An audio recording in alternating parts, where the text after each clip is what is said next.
You know, one thing I've noticed, many South Africans, they're really tired of foreigners who are selling in SPAZA shops. They're tired because of the narratives going around about foreigners selling poisonous food, selling expired food. And those narratives, some of them are true. There is foreigners who are selling food in their shops, food that are expired. Everybody knows that, you know. And South African people, they're getting to the point whereby they're internalizing this hatred and they're just done with it. They're tired.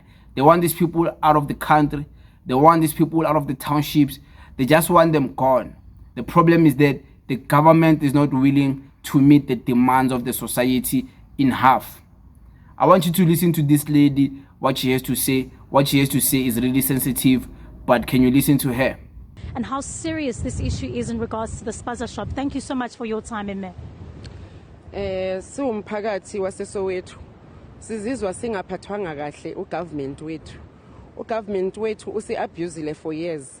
Lama illegal immigrants ba-awe ngawo and mababa integrator into the community asazi ukuthi babethi bazokwenzani la phakathi kwethu, bazobulala abantwana bethu.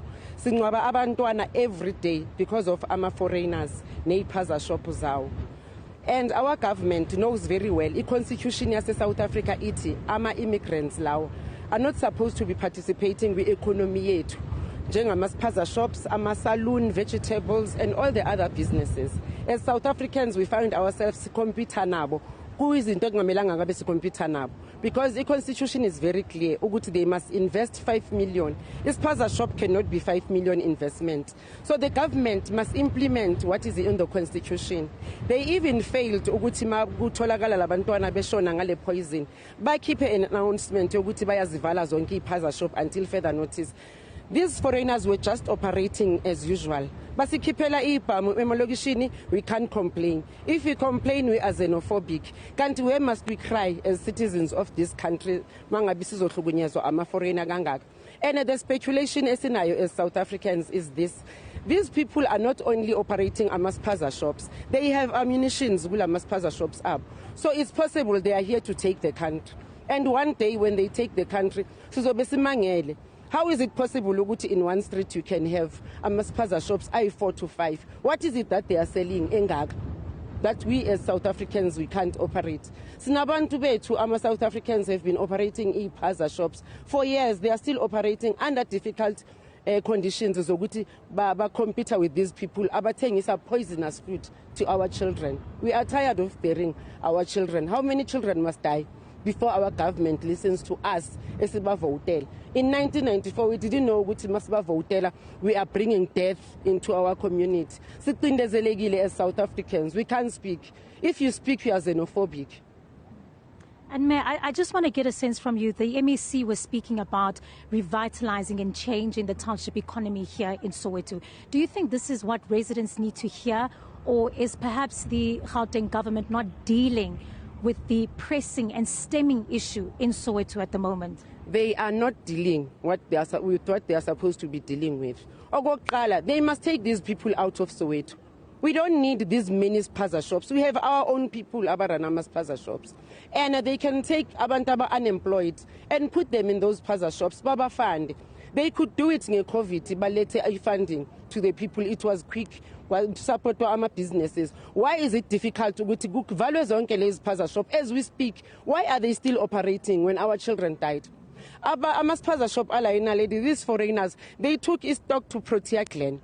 Now it means abantwana base Protea Clan, we must expect to go to Bangashona anytime because the government implement what it's supposed to be implementing. Why are they innocent these foreigners? Basaban or sebathathe imali bathembisiwe citizenship. The government yethu ANC yiyole esifake in this mess because they should have implemented njengoba constitution isho ukuthi mabangathengisi. But every time funeka sikhale emva kwendaba. We are tired of talk shows ezifana nale elethwe la uMEC.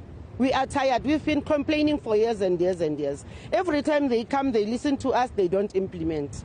Yeah. Well, thank you very much for your time, Mekalebo Aholo. That was one of the residents there speaking about their reaction essentially to the MEC's visit to the community, labeling it, in fact, Vuyo, as you heard there, as a talk show. You just listen to her, right? So, of course, she's very emotional about the situation. Kids are dying, kids are reportedly getting sick for whatever reason, even though the results have came out proving that some of these products from the foreigners are not the one killing the kids. But South Africans don't want to hear that. They've already believed whatever they were told, and they don't want to continue with the investigation. They believe, yeah, it's foreigners selling poisonous food and they must go. So they want them gone. And it makes me wonder if people in South Africa will really get what they want, because it doesn't seem like the government cares. It doesn't seem like the politicians you guys voted for really care. It doesn't seem like that.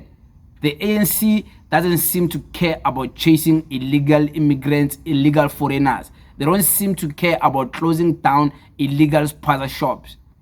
They don't seem to care about releasing people who are going to inspect, because there's many shops, but there's not enough people to inspect shops.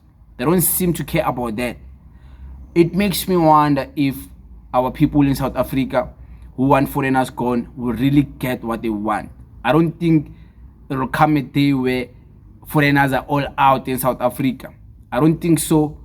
And I believe it's going to get to a point, like you remember in the 2009 or 2011, 2012, somewhere there, where there was an outcry of xenophobia. South Africans were banning the car dealerships of Nigerians, banning cars, banning tuck shops of foreigners, la Petulisi, la GP's town. You remember those uprisings there downtown, at Fontaine, this park. You remember? And I fear it might get to that point whereby South Africans have just heard it and they just want to destroy these shops, want to destroy foreigners. Because many people underestimate this conversation. They think that it's like, it's just talking and then it's done. It's not just talking and then it's done. With all the media pushing this, all the politicians reinforcing this, it's planting a seed in people's head. It's planting a seed of hatred, a seed of disdain, a seed in people's head when they see a foreigner. Even if that foreigner doesn't own a tuck shop, doesn't own a SPAZA shop, they just will have a disdain because it's a foreigner. That's the damage these movements can do.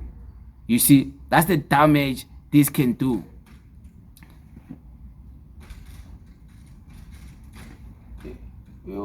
So, yeah, it is what it is. They want them gone.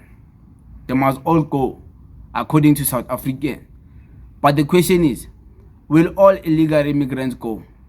Does the government care to chase them? And if the government cares, is the country ready to spend the finances to chase these illegal immigrants? Because last time I checked, breaking news today, government spent more than 50 million just trying to chase only 19,000 foreigners. Imagine the statistics says 4 million illegal foreigners are in South Africa. So imagine if the government was only spending 50 million just to chase 20,000 foreigners. Imagine million foreigners. How much? So is the government ready to spend so much money without a border, knowing very well these people might come back again because there's no border in South Africa? So it's a lot happening in South Africa. It's a lot of cries, you know. Some people are just frustrated. They don't have jobs. They don't have money to take care of themselves. So they are using this frustration to attack these foreigners. It's a lot of things, you know. Our country is not well. It's not well. There's a bad energy. There's something wrong with our country. There's something wrong. But it is what it is. Thank you very much.